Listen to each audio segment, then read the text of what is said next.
അനുമോദന ചടങ്ങിനിടയിൽ വിദ്യാർത്ഥികളെ സ്റ്റേജിൽ വിളിച്ചു വരുത്തി അപമാനിക്കുകയും ചെവിയിൽ നുള്ളുകയും ചെയ്തുവെന്ന ആരോപണത്തിൽ മുൻമന്ത്രി കെ.ടി. ജലീലിനെതിരെ ബാലാവകാശ കമ്മീഷൻ കേസെടുത്തു. പാലക്കാട് മണ്ണാർക്കാട് മെറിറ്റ് ഈവനിംഗ് എന്ന പേരിൽ 10ാം ക്ലാസ് +2 പരീക്ഷകളിൽ ഉന്നത വിജയം നേടിയവരെ അനുമോദിക്കുന്ന ചടങ്ങ് നടന്നു. പരിപാടി മുൻമന്ത്രി കെ.ടി. ജലീലാണ് ഉദ്ഘാടനം ചെയ്തത്. പിന്നാലെ വിദ്യാർത്ഥികളുമായി സംസാരിക്കുന്നതിനിടയിലാണ് ചടങ്ങിൽ പങ്കെടുത്ത ചില വിദ്യാർത്ഥികളെ ജലീൽ വേദിയിലേക്ക് ക്ഷണിച്ച് ഹിന്ദിയിൽ മാതാവിന്റെയും പിതാവിന്റെയും പേരും മേൽവിലാസവും എഴുതാൻ ആവശ്യപ്പെട്ടു. സഫീന വേണ്ട, സഫീന മതി. ടെൻഷനായാൽ സ്പെല്ലിംഗ് മിസ്റ്റേക്ക് വരാൻ പാടില്ല. എന്താണോ എനിക്ക് എഴുതാൻ പറ്റുമോ? അഡ്രസ്സ് എഴുതാൻ പറ്റുമോ? ഉറപ്പാണോ? നവാ ഇതിലൊന്ന് എഴുത്. അഡ്രസ്സ് എഴുതാൻ അറിയില്ല. എന്താ?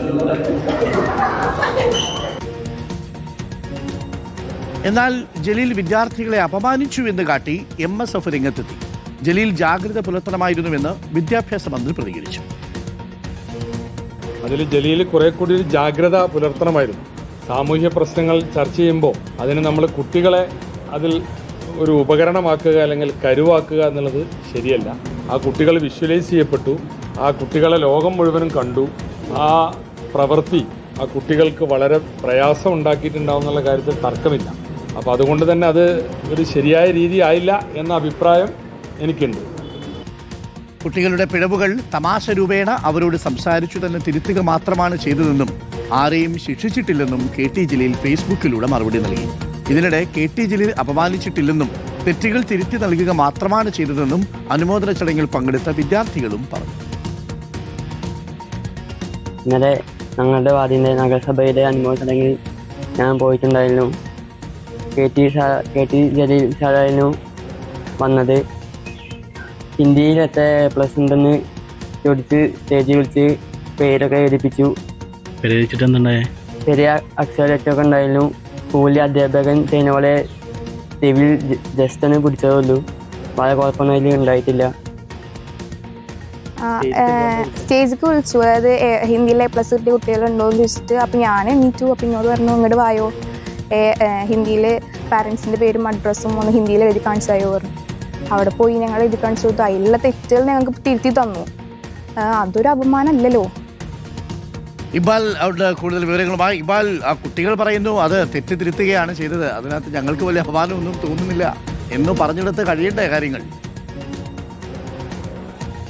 അരുൺകുമാർ, കഴിഞ്ഞ ദിവസമാണ് പാലക്കാട് മണ്ണാർക്കാട് മുനിസിപ്പാലിറ്റിയിലെ 19, 20, 21 വാർഡുകളിലെ SLC +2 വിജയികളെ അനുമോദിക്കുന്ന ഒരു ചടങ്ങ് നടന്നത്. മെറിറ്റ് ഈവനിംഗ് എന്ന പേരിലായിരുന്നു ഈ അനുമോദന ചടങ്ങ് മണ്ണാർക്കാട് വെച്ച് നടന്നത്. ഈ പരിപാടി ഉദ്ഘാടനം ചെയ്യാൻ വേണ്ടിയാണ് മുൻ മന്ത്രി കൂടിയായിട്ടുള്ള കെ.ടി. ജലീൽ മണ്ണാർക്കാട്ടേക്ക് എത്തിയത്. പരിപാടി ഉദ്ഘാടനം ചെയ്യുന്നു. അതിനുശേഷം പിന്നീട് ആ പരിപാടിയിൽ പങ്കെടുക്കാൻ വേണ്ടി എത്തിയ വിദ്യാർത്ഥികളുമായി കെ.ടി. ജലീൽ സംസാരിക്കുകയായിരുന്നു. ഇതിനിടയിലാണ് കെ.ടി. ജലീൽ അവിടെ ഉണ്ടായിരുന്ന ചില വിദ്യാർത്ഥികളോട് ഹിന്ദിയിൽ മേൽവിലാസവും അതുപോലെ തന്നെ രക്ഷിതാക്കളുടെ പേരും എഴുതാൻ ആവശ്യപ്പെടുന്നത്. പക്ഷേ ഇത് ചില വിദ്യാർത്ഥികൾ തെറ്റിക്കുന്നു, അക്ഷര തെറ്റുകൾ വരുത്തുന്നു. അപ്പോൾ കെ.ടി. ജലീൽ ആ വിദ്യാർത്ഥികളെ ഈ വേദിയിലേക്ക് വിളിച്ചു വരുത്തുകയും പിന്നീട് അവരോട് അക്ഷരം അറിയില്ല എന്ന രീതിയിൽ ഈ തെറ്റുകൾ തിരുത്തി നൽകുകയും ചെയ്തു. ഇതിൽ തന്നെ ഒരു വിദ്യാർത്ഥിയുടെ ചെവിയിൽ പിടിച്ച് നുള്ളുന്നതിന്റെ ദൃശ്യങ്ങളും പുറത്തു വന്നിരുന്നു. പക്ഷേ ഈ ദൃശ്യങ്ങളെല്ലാം പുറത്തു വന്നതിന് പിന്നാലെ MSF ഇതിലൊരു പരാതി ഉന്നയിച്ചുകൊണ്ട് രംഗത്തേക്ക് വരികയായിരുന്നു. കെ.ടി. ജലീലിന്റെ ഭാഗത്ത് നിന്ന് വന്നിട്ടുള്ളത് തീർത്തും വലിയൊരു ഗുരുതരമായിട്ടുള്ള ഒരു തെറ്റാണ്. വിദ്യാർത്ഥികളെ അപമാനിക്കുന്ന രീതിയിലുള്ള പ്രവർത്തനമാണ് കെ.ടി. ജലീൽ നടത്തിയിട്ടുള്ളത്. മാത്രമല്ല വിദ്യാർത്ഥികളെ ശാരീരികമായി ഉപദ്രവിക്കുന്ന രീതിയിലുള്ള പ്രശ്നവും അല്ലെങ്കിൽ അത്തരത്തിലുള്ള പ്രവൃത്തിയും കെ.ടി. ജലീലിന്റെ ഭാഗത്ത് ഉണ്ടായി. ഇതിൽ എത്രയും പെട്ടെന്നൊരു നടപടി വേണമെന്നുള്ളതായിരുന്നു MSFന്റെ ആവശ്യം. പിന്നീട് MSF ഇത്തരത്തിലുള്ള ആവശ്യം ഉന്നയിച്ച് രംഗത്ത് വന്നതിന് പിന്നാലെ തന്നെ ബാലാവകാശ കമ്മീഷൻ കെ.ടി. ജലീലിനെതിരെ സ്വമേധയാ കേസെടുക്കുന്ന ഒരു സാഹചര്യം ഉണ്ടായിരുന്നു. പക്ഷേ കെ.ടി. ജലീൽ ഈ വിഷയത്തിൽ നിലവിൽ ഫേസ്ബുക്കിലൂടെ പ്രതികരണം നടത്തിയിട്ടുണ്ട്. താൻ ഒരിക്കലും ഒരു വിദ്യാർത്ഥികളോടും മോശമായി പെരുമാറിയിട്ടില്ല, ആരെയും ശിക്ഷിക്കണമെന്ന് കരുതുകയും ചെയ്തിട്ടില്ല. വിദ്യാർത്ഥികൾക്ക് വളരെ സ്നേഹത്തോടുകൂടി അവർക്ക് വന്നിട്ടുള്ള തെറ്റുകൾ, ആ പിഴവുകൾ തിരുത്തി നൽകുക മാത്രമാണ് ചെയ്തതെന്നാണ് കെ.ടി. ജലീൽ ഫേസ്ബുക്കിലൂടെ പ്രതികരിക്കുകയും ചെയ്തിട്ടുള്ളത്. ഈ പരിപാടിയിൽ പങ്കെടുത്ത കെ.ടി. ജലീലിലേക്ക് വേദിയിലേക്ക് ക്ഷണിച്ച ആ വിദ്യാർത്ഥികളും പ്രതികരണം നടത്തിയിട്ടുണ്ട്. അവർ പറയുന്നതും തങ്ങൾക്ക് ഇത് ഒരിക്കലും ഒരു അപമാനമായി തോന്നിയിട്ടില്ല. തങ്ങൾ ഈ ഹിന്ദിയിൽ എഴുതിയ സമയത്ത് ചില അക്ഷര തെറ്റുകൾ വന്നു. അത് തങ്ങൾക്ക് എങ്ങനെയാണ് തങ്ങളുടെ അധ്യാപകൻ പറഞ്ഞു തരിക, ആ രീതിയിൽ മാത്രമാണ് കെ.ടി. ജലീലും തങ്ങൾക്ക് പറഞ്ഞു തന്നത്.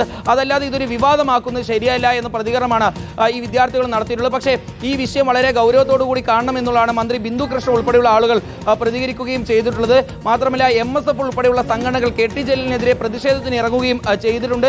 KT ജലീൽ ഈ വിദ്യാർത്ഥികളോടെല്ലാം മാപ്പ് പറയണമെന്നുള്ളതാണ് MSF ഇപ്പോൾ ആവശ്യപ്പെടുന്നത്. വരും ദിവസങ്ങളിലും ഈ വിഷയത്തിൽ തുടർ പ്രതിഷേധങ്ങൾ നടത്താനാണ് MSF ഉൾപ്പെടെയുള്ള സംഘടനകളുടെ തീരുമാനം. Okay, thank you. ഇക്ബാലാണ് വിവരങ്ങൾ നൽകിയത്.